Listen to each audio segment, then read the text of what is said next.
Steven. Kevin. David. With our powers combined, we are the Brothers Board.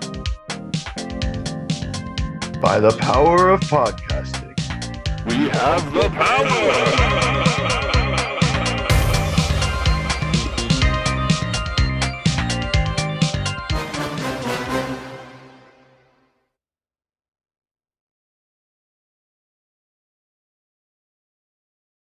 All right, welcome back, everybody. So, we've got a guest with us today, and David's back.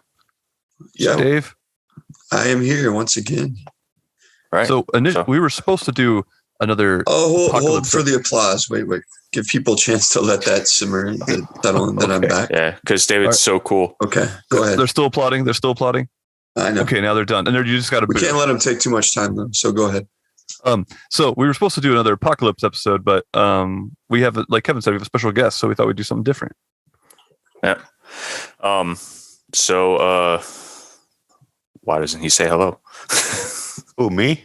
Yeah, you. I was waiting for an introduction. Oh, okay. So this other person is our father. Wait, pause. This is going to be the longest applause. Sorry, David. Give him time. Okay, they're done. I hear now. crickets chirping. I don't know about you guys. The applause is done now. All right. Welcome, All right. Dad. So, I figured because Dad's with us, and he obviously, we grew up with him around. I'm pretty sure. I don't know about you guys, but I always thought as a little kid I was super cool. I'm still cool, honestly. No applause at time. All right, not at all. So, but I'm also pretty positive that Dad did not think we were always cool. So I thought one thing we could do is talk about some of the dorky things we did as kids, maybe some annoying things we did, and just ask Dad what his actual opinion about us as children is. Now that we're grown adults, Dad, we're all in our 30s, except for David, who's in his 40s. I'm in my 40s too. Yeah. Are you really? Oh, you just turned 40, didn't you?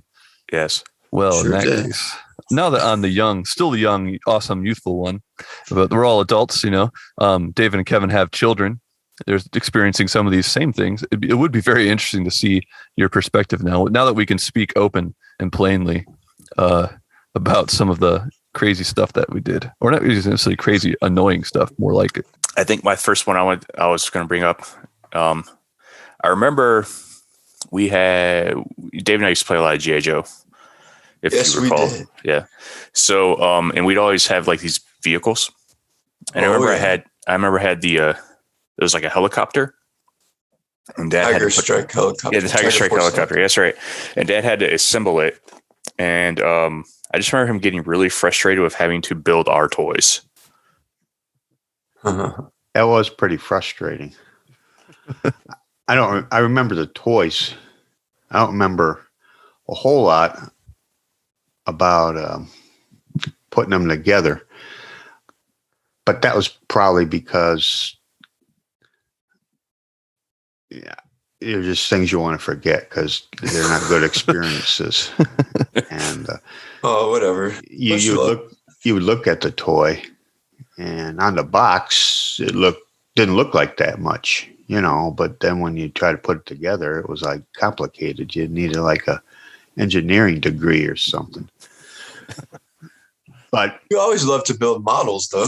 yeah, no, I do that, and I like that, but I didn't have kids sitting around waiting for it,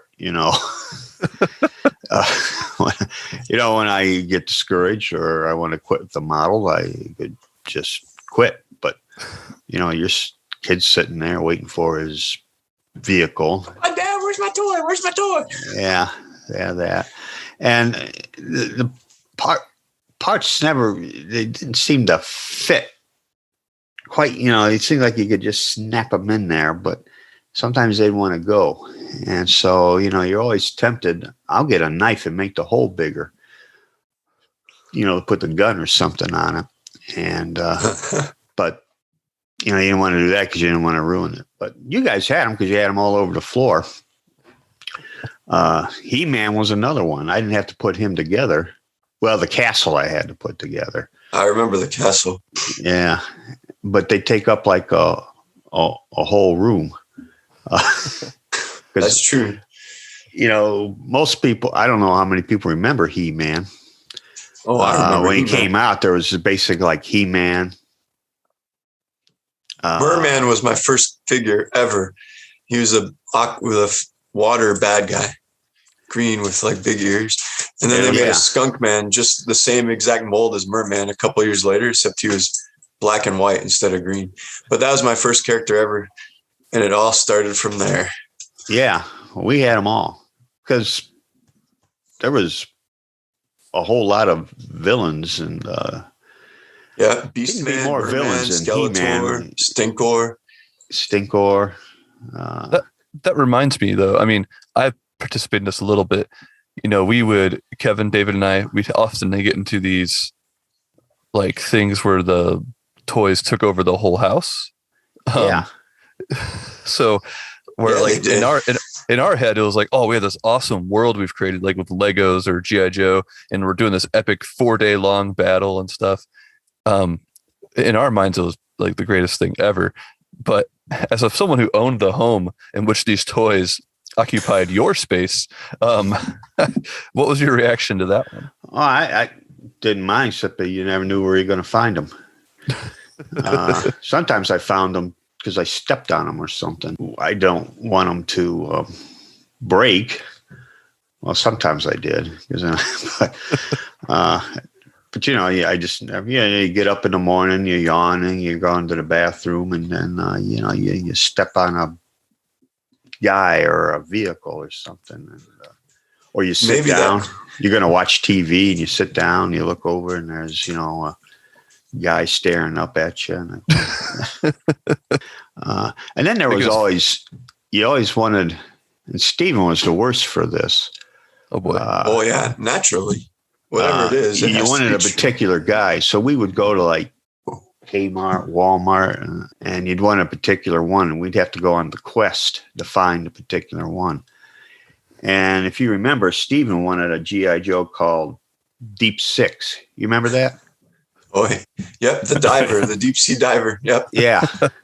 And so, and he I think we planted that into his brain, actually, that, you should get Deep Six, Steven. I remember. Yeah. Neither of us had him. And we were trying to figure out a way to get him. And that was our best way to get him, is by making Steven get him.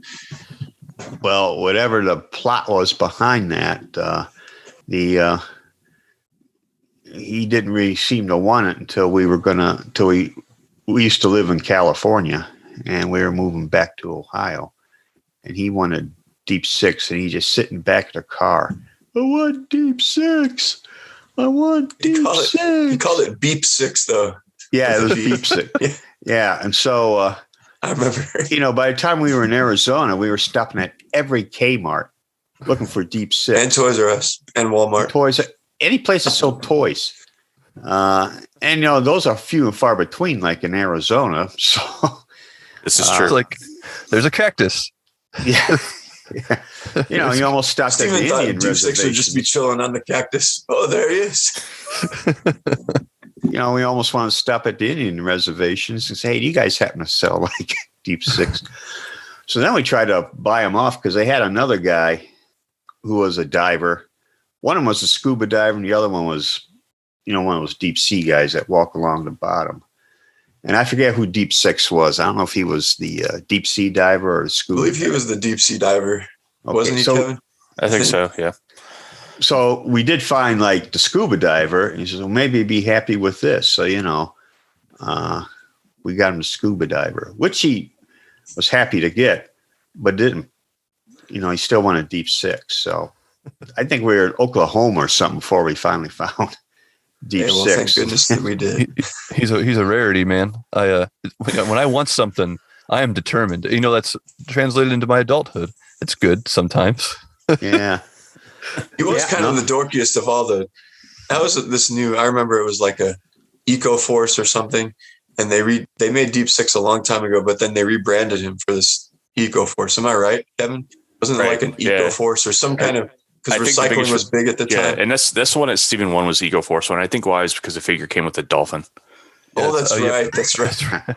I remember The Dolphins, awesome. But I have one. I think when I used to play baseball as a kid, I would make Dad go out and like catch with me, which is cool father-son activity. But there was times where I wasn't the most power hitter like other kids were, but I had these tennis balls, and I would be like, Dad, let me practice hitting with the tennis balls today, because I knew I could hit them really far. We were living in California. I remember we would go out there and I'd crank those tennis balls when he pitched them to me, and I'd make him go find them while I just sat there, and he'd have to walk kind of far sometimes to find them. I think that, Yeah. And the woods were behind us. I think we lost a bunch of them in there, but I would always make him go find them and brag to him about how far I could hit the ball. I think that might've been a little bit annoying. I don't know if he remembers that, but yeah, well, I was glad you were athletic, even though you were hitting tennis balls. I thought I was so sweet when I hit those tennis balls, and they were like, I'm like, yeah. But then I had Dad go find them. When I babysit your children, David, and we're playing some sort of outdoor game, when I kick a ball far or throw a frisbee far or something, I make sure your kids go and get it and not me. Well, I think Dad would make me go get it too, but I don't remember all the time. I know sometimes I just expected that he would go get it. While I waited and just some more warm-up swings for the next hit, I would just expect Dad to go find it. And those things, I mean, I wasn't good, but tennis balls are much easier to hit far than a baseball. For sure. You know, especially when you have a metal bat or whatever, like I did. Yeah. I do remember that. Yeah, well, that's part of growing up. I mean, kids are going to irritate. Because sometimes it isn't so much the events, the timing of it. You know, a guy comes home, he's tired, he wants to work, and then kids want to do something. But Well, I remember. See, that's one I think I can relate to with Dad on this one, because I've been, I'd go out in the field when I was in the Army for work. I'd be out in the field for like weeks, and I come home. I just want to shower. I just want to go to bed, but I can't because I have two children that won't leave me the heck alone. I'm sure that wasn't pleasant for Dad either, because I definitely remember him coming home like with his face all dirty and junk, and me just be like, Dad, and just running up and like climbing all over him stuff. And now I look back, having been in that same position, I'm like, yeah, I really just want to take a shower and go to bed, man. Here's what you do. It's called electronic devices. When you come, we didn't have those back then. I know. I'm saying now that we're parents, of course, you're not really, do as much in the Army now, but that's probably the worst way to parent. But if I need some time for a second when I come in, I'm like, okay, just a second. Look at your tablet for a minute.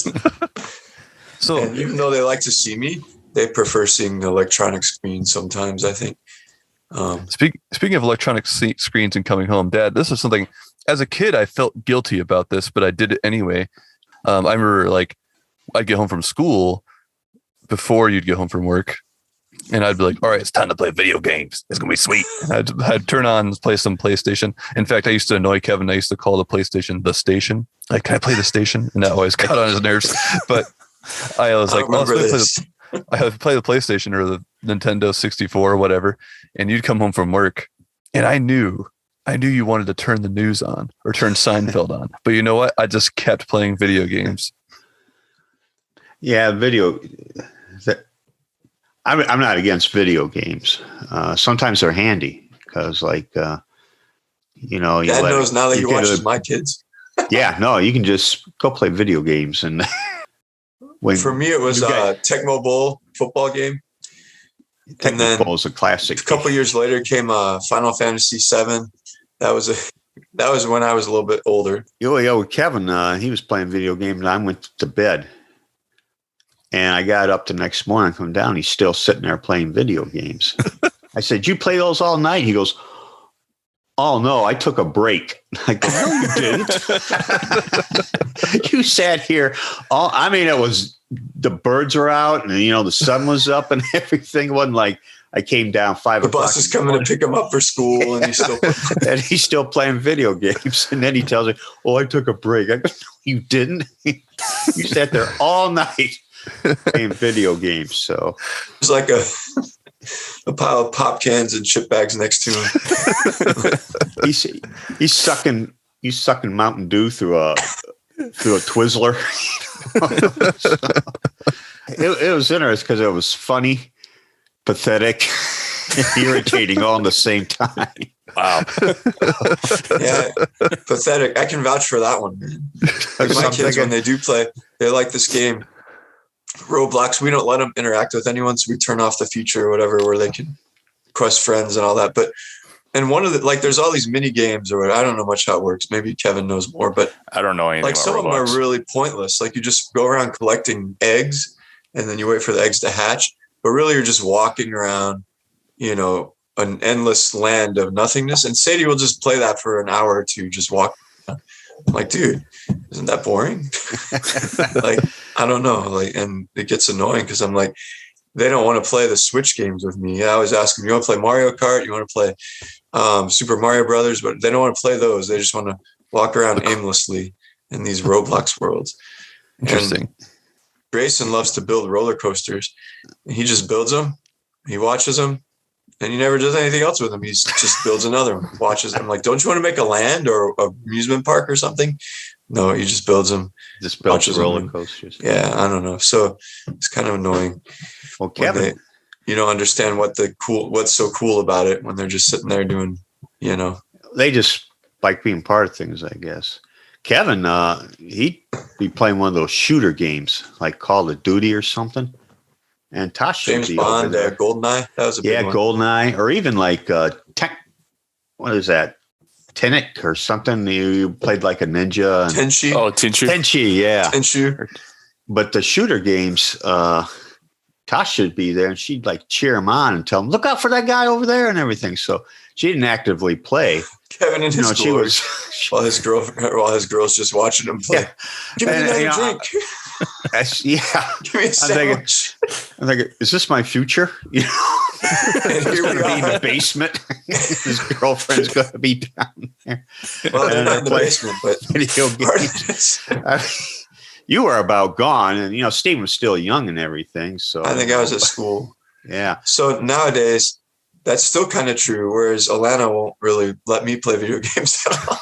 Well, it's not that she doesn't let me, but she's like, "Were you just down there playing video games?" And I feel guilty every time I do. So, yeah. I don't get that as much. I will play games, and then Tasha will walk in, and she's like, "Hey, you need to go clean the bathroom." I'm like, "Okay," but I don't really play that much anymore. She's doing you a favor. She didn't want you to get all caught up. I would play more with them, but I just can't do Roblox, man. Even like Minecraft. They love Minecraft. I know the concept's cool, but it just looks kind of boring to me. I don't know. Yeah. The little pixelated cube characters, it just gets on my nerve.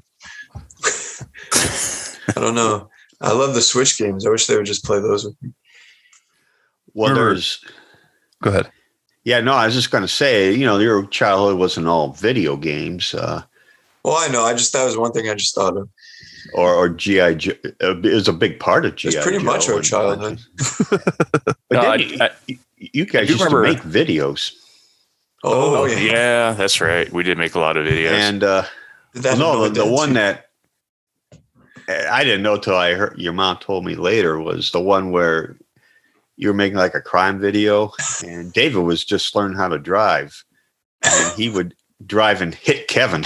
Oh yeah, that's right. No, that was Kevin would fly off and act like he got hit and everything.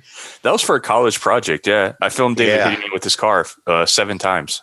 Yeah, total 7 we days. did have to do several takes. But wasn't that Mom and Dad's car? It wasn't my car. No, it wasn't your car. It was my car, or your mom. That's something that I know.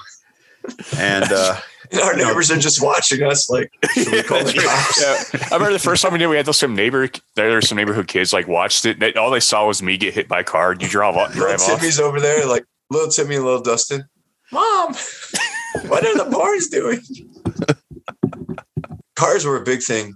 I used to get on. I know that got on Dad's nerves when I first got my license. Kevin took till he was like 25, 28 to get his license. We're picking on Kevin too much. When I got mine when I was 16, and I know when I was working, I would always be asking to borrow the car. And I would just expect that I was privileged and I should get it. And every time like Mom and Dad had something they really needed it for, I couldn't understand why I wasn't more important. And then there's one time Kevin and I discovered that I have a couple car stories. We had this old Buick Skylark, nice maroon Buick Skylark. Okay, maybe I say Kevin did it too, but it might have been just me. Discovered that the lighter, if you heat up the lighter and I put it on the dashboard, it would make these rings on the dashboard, like, because it would melt the dashboard. I'm like, no one cares about this car anyways. These rings are kind of cool. And I made like 6 rings on there with a cigarette lighter. I don't know why I did that still to this day. Yeah, I don't know why you did either. Really bent out of shape about that one. I want to say Kevin participated in this with me, but I don't recall doing now that. that I think back on it, I think it was just me.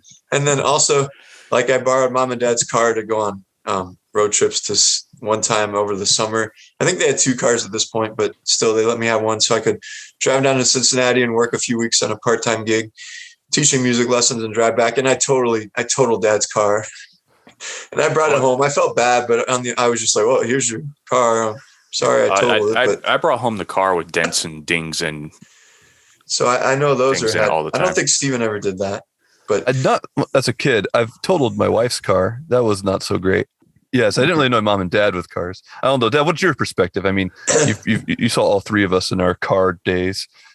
Yeah, no, you weren't quite as, I don't want to say bad, but as annoying with cars as the other 2. I remember the burning of the ring, and the thing that puzzled me was I could understand if there was one. You know, you're playing around and you look and I thought it was do cool. it and you go, ooh.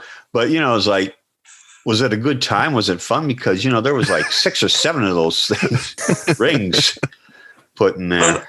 And I just assumed no one would care because the car was older. I don't know why. You were wrong. Because I cared. I will admit it probably wasn't the best. It looked like the Olympics up in. We had like Lego cars. Remember those? Because like the car would be blue, but the door would be gray. Well, that's because I wrecked the one. That's why you had to get a different front end. And the guy you guys took your car to, he had a front end by some miracle, but of course he didn't have the same exact color, but he had the same car front end, so he put it on there. Remember that car we had where we lost the bumper?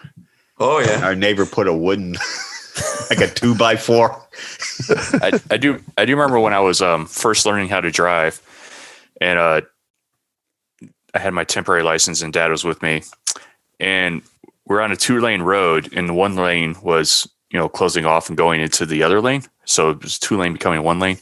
And I remember driving on the lane that was disappearing, so to speak, and I'm just driving, and Dad's sitting there starting looking nervous, and I'm still driving, and he looks at me and goes, "You're running out of road there, buddy." Dude, I think for cars, like Dad got mad at me because I tried to use the car and I did dumb things with it. Dad probably got mad at Kevin because he didn't get his license till he's like 32. And I don't know. He just keeps getting older every time you say it. Dad's like probably like, "Why don't you get your own license so I don't have to run you around?" I don't know what Dad got mad about Steven about with cars, but when Kevin was 35 and he got his license finally, that probably helped out. But not really cars. And Dad, you might not remember this, but I remember one time you dropped me off at the mall to hang out with my friends, because that's back, you know, people did that back, you know, in the day. You don't only do that so much anymore, but you dropped me off. The mall is nothing now. You should see Midway Mall. Yeah, it was Midway Mall. I was there. And like that was back when they had like Suncoast Video, you know, and a nice food court. Taco Bell was there, Tasty Basket, all these good things. Anyway, I was there with my buddies. Uncle Matt liked Tasty Basket. Dad dropped me off, and then I was like, he said, "I'll pick you up." I think it was an hour or an hour and a half. I don't remember. But I just didn't. I was having a good time, and I just didn't bother rendezvousing with Dad. And for some reason, you had driven home, and then I had called you in to drive back to pick me up a second time. And I remember feeling really, really bad about it. And I was like, "I'm sorry." And you just didn't say anything. You just like drove. That was when you thought you knew Dad was mad. Then he just didn't say a word. You're like, "Oh crap." Yeah, and I can't do that with my kids. If they say they're sorry, which never happens, I'm like, "Oh, it's okay. You're fine." Like as soon as they say they're sorry, I forgive them too easily, I think. One of the things you did to me, I was working in Missouri, and you guys came out to see me. And you had a rental car, I think. Maybe it wasn't. Awesome. This is wonderful. And I was showing you around Leonard Wood there. And yeah, you were. I took you up remember we drank right out of the spring, where the water was coming out. Yeah, Let's talk about that. That was a magical moment for me. Yeah. We were you could drink out of the earth? What? Yeah, that's the first time I learned that. You were there like dogs lapping that water. I do remember that, yes. Anyways, we went up to those caves. Remember those caves? And they were almost like on the side of a cliff. But you could get to them. But, a few feet in front of them, it was a big drop. And it was up kind of a beat up road. And so, we looked at the caves and then we went back. And I never went further up the road. I always turned around, came back the way, that I came up there. But I thought, well, we'll see what's down this road. And the road was terrible. It was and off-roading in a Ford Taurus. Yeah, that's almost what it was. It was like driving on the moon or something. And then we finally got through it and I thought we were leaving, and David had his hand out of the open window and he started hitting the top of the car.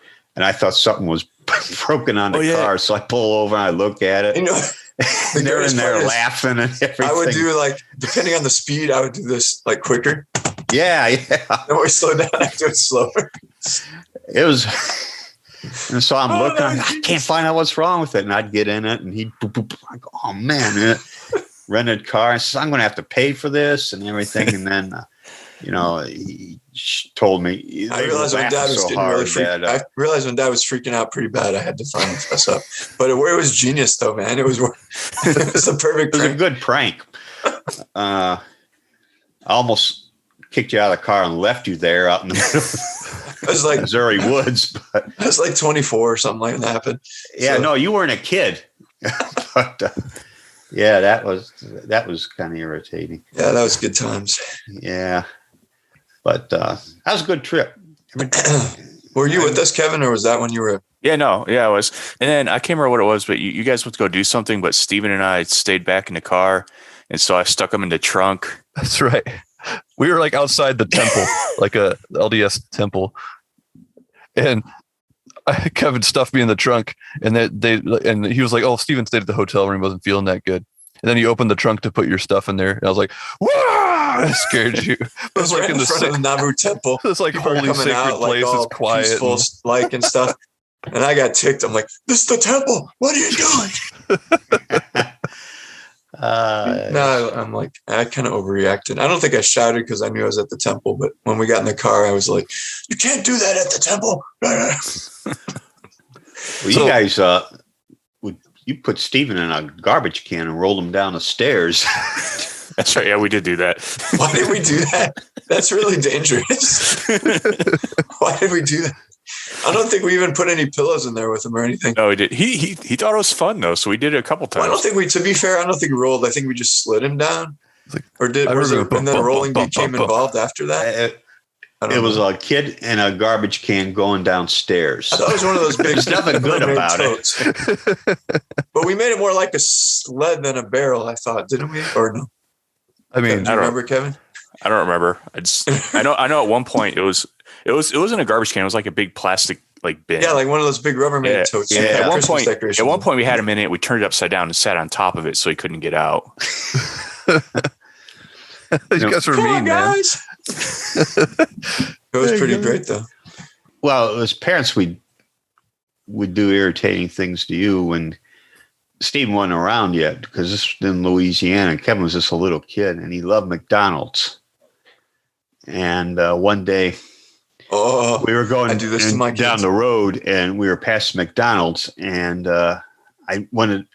we had to turn around and go back somewhere. So I just, went through the McDonald's parking lot to turn around and go back up. Kevin got all excited because, all right, McDonald's. And then we didn't stop. We just, and he got mad and started crying and stuff.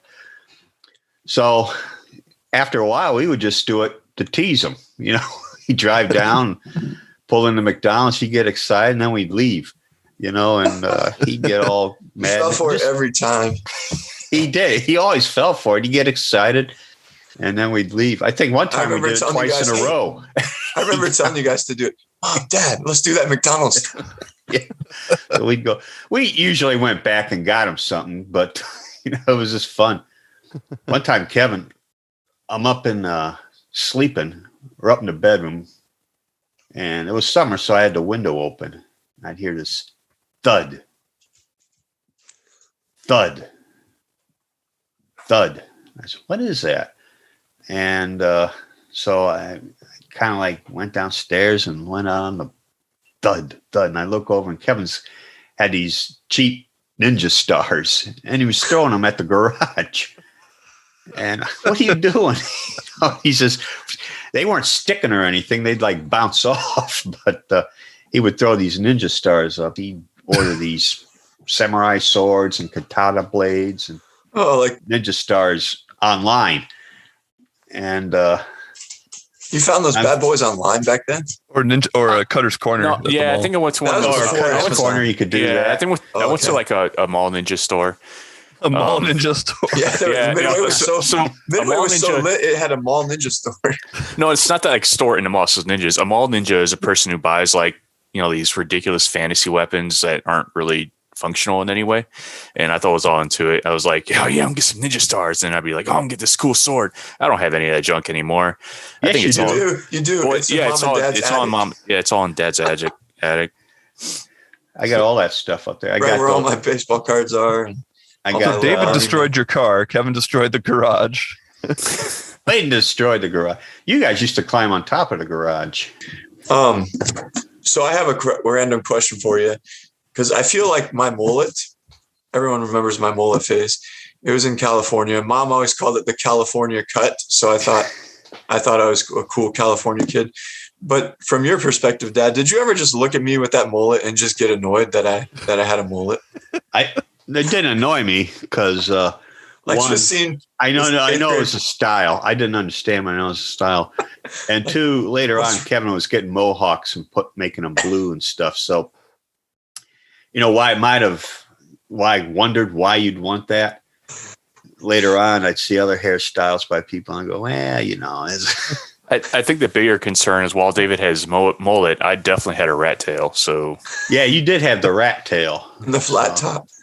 Yeah, that was me. But didn't you just get annoyed with that? Like, because I feel like Mom was the one who promoted that more than you.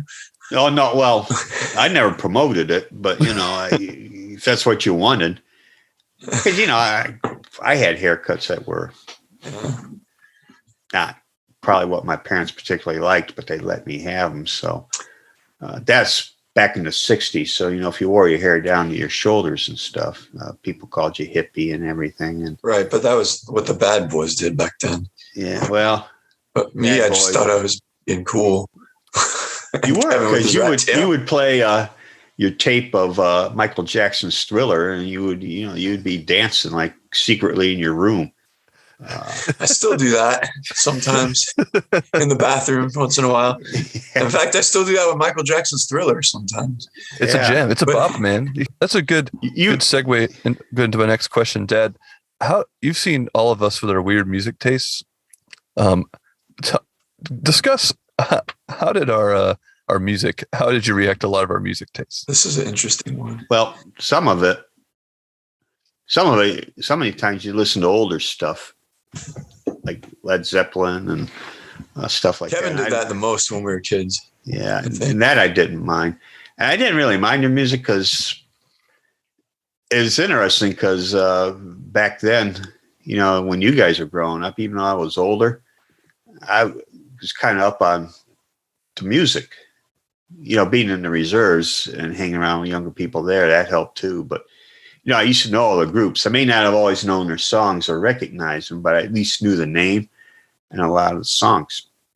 And so, it's pretty cool because I was an older guy. But yeah, if Bush would come on, Bush, But you would always do this thing where you would change the names. Like I went through Hootie and the Blowfish phase when they first came out because my girlfriend liked them or something. And Dad would call them Hooters and the Blowhole. Yeah. Were you listening to Hooters and the Blowhole? Yeah, we did. I would change the names. So at the time, I thought you just didn't know the names, but now I'm finding out you really did. No, I still do that with your mom when we listen to something. But I want to ask one thing about this music thing. I noticed looking back, like whenever I got a new tape or CD, yes, I got tapes back then. mom and dad would notice me listening to them, and they would hear like if there's one bad word or something, and mom would come up and yell at me about it. And then I think about music that Kevin listened to, and they didn't seem to really care as much. And then Steven, like I feel like I was the only one who got in trouble for listening to music. And I just like, see, part of that, I feel like you other two could listen to whatever you wanted. Part of that is the fact that you were the first one. And so when you're the first child, you're basically an experiment. It's true. And parents, when they first have a child, they don't know how to raise it, because on one hand, they want to be good, cool parents. But on the other hand, they don't want to be irresponsible parents. And that's a hard line to walk sometimes. So you got yelled at maybe more, spanked maybe more. I think some things you were probably indulged a little more, because we'd get things that you really wanted or something, and like clothes, and but then when your brothers got older, we just give them your old clothes, Oh, that's Here you true. go. Yeah. Kevin can't really do that, but I've done that a lot with all four of my boys. So, and I just wonder, like for me, and go ahead. Sorry. You know what? When with Kevin and Steve, we probably just didn't listen to the music that carefully. For me, I don't want to say I get lazy with them more as they get younger, but with my kids, I tried to be all like the perfect dad with Bryant, and then I realized after you have a couple kids that whatever, they'll get through this. If I'm not like, I just got a little more lazy as the years went on. I'm not saying you guys did that. I just was wondering if it was a similar situation. Yeah, no, it's older kids always get treated a little differently than the younger ones, because parents get tired. And sometimes I think that is true. It's not worth the effort. Yep, I know all about that. What's funny? Kevin could snap his fingers and you couldn't. And you would sit there and try to snap your fingers, and then Ken walk up and just one try, get a good. Oh, that was. Still can only do it on one hand. Yeah, that made you so mad. That was funny because we saw him do it. And then that's still when I'm teaching kids and we're snapping fingers to the beat in class or whatever.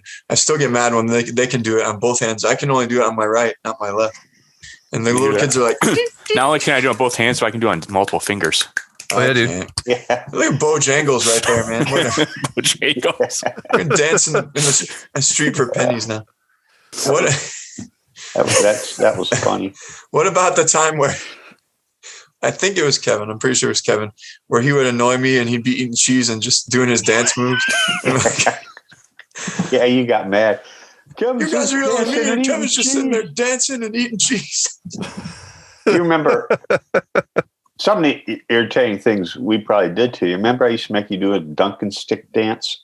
Oh, yeah, you know what? I actually told my kids about this not that long ago. Yeah, because we were eating donuts. We were eating donuts at home, and I remember I told my daughter Kylie, I was like, your grandfather used to make me dance before I ate donuts. It was like the cockroach. You had to be on your back and wave your arms and legs around like the cockroach. I don't remember. I don't remember what the Dunkin' stick dance was, but I definitely remember doing it. And Dad would just be there in all his glory. Oh, look what they're doing. I'm making him do. We're sitting there on the floor. Yeah, your mom would be out, and then she'd come in. I'd go roach mode, and you guys get on your backs and start waving your arms and legs. One time I brought home some Dunkin' sticks, and you guys are there waiting. I said, "Well, do the Dunkin'." And David looked down, and go, "Oh, all right." He didn't really want to do it, but he still wanted a Dunkin' stick. So, but his enthusiasm several degrees lower than what it had. Kevin still loved you, bro, man. Kevin would be like, "Okay." That was funny. As a parent, my kids do a lot of things that irritate me, and I'm sure I do a lot of things that irritate them. So it's kind of fun to look back at some of the things I used to as a child that irritate my own parents. Who was the hardest one to deal with as far as being annoying or just doing things where you would get nervous that we were hurt or something? Like, who of the three of us, which one was the worst? I think we know who you're going to say, but I'm curious anyway. I don't know. Steve wasn't too bad, but he was the third one. And your mom and I were older when he came around. So I like Sadie. Okay. Sweet. Ace for me. But Good. Kevin, we wondered about because we just wondered about him. He was a little unique, but you were in some ways the most irritating because you throw temper tantrums. One time you were throwing this temper tantrum. We sent you to your room. Now your room didn't have a door. That's when we were living above the bar. I do remember this. Remember that? And you go in the kitchen, and your bedroom was off the kitchen. So we sent you back out there, and you started screaming, "Let me out! Let me out!" But there's no door. You could have just came out, but you threw temper tantrums, probably the worst of the three. I don't know why, because you're pretty laid back. Well, all three are pretty laid back now. I do remember that. Sadie did that to me the other day. She has a door, but she could have just gotten out. She let me out. All right. Yeah. And then, you were screaming that one time, and a neighbor called the police. And the police, came and knocked on the door and, asked us basically if they could just check things out. And, okay. Our kid's, he's just mad, so he's throwing a tantrum. He's in his room. He wants to come out because that's what they were hearing. It's just there's no door there. So the cop walked back there and he saw you were there. I don't know if you remember. And there was no door. He goes, okay. So, I faintly remember that bedroom. But yeah, someone called the cops on us one time because you were screaming, "Let me out." So again, it's funny now, but it's like, all right. Well, police are here. So in summary, I'm obviously the coolest, and I was the best. Kevin was like in the middle, and David was the hardest time. Got it. I'm good with this. David was probably the hardest little one. Kevin was the most concerned about middle one. And I know maybe you don't want to hear it, but you were probably the easiest one to get. Although you were so obedient. You went to Safety Town. They said you had to have a bike helmet to ride the bike in Safety Town. And you come home and ride your bike, but we didn't have a safety helmet for you. So you can see how concerned parents we were. But we had this old football helmet, and you'd wear that. And the thing covered your head completely. You could hardly see it, even with your head. Remember when your brothers used to make fun of your big head? And they would like, I'm haunted the gravitational pull. That was so twist mean, around man. and come towards your head. That was mean. You're making fun of his head.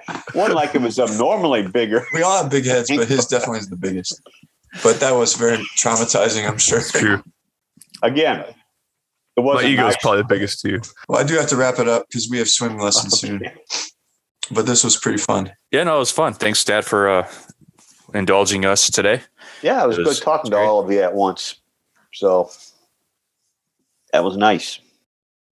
So next time, hopefully we'll be back on our apocalypse schedule or something else really cool. We'll keep you posted.